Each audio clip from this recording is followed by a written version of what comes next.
Telugu Desam party వ్యవస్థాపక అధ్యక్షులు స్వర్గీయ నందమూరి తారక రామారావు 28వ వర్ధంతి వేడుకలను జిల్లా నేతలు ఘనంగా నిర్వహించారు. స్థానిక ఎన్టీఆర్ చౌక్లో ఎన్టీఆర్ విగ్రహానికి పూలమాలలు వేసి నివాళులర్పించారు.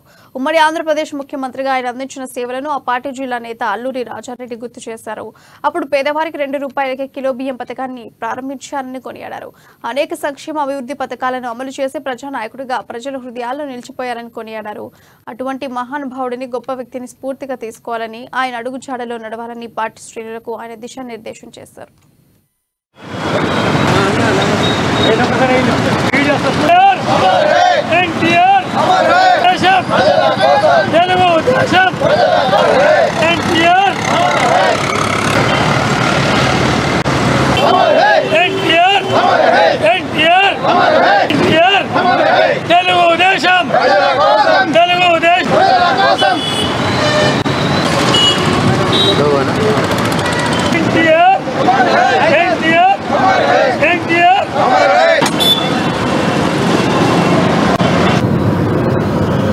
తెలుగుదేశం పార్టీ సృష్టికర్త మరి నట సార్వభౌముడు ప్రజల యొక్క మన్నలను పొందినటువంటి వ్యక్తి అమరవీరుడు.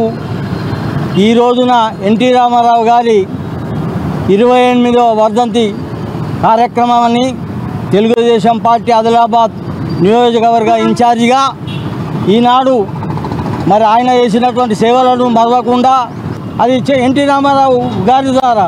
అందుకని సోదరులారా మీరందరూ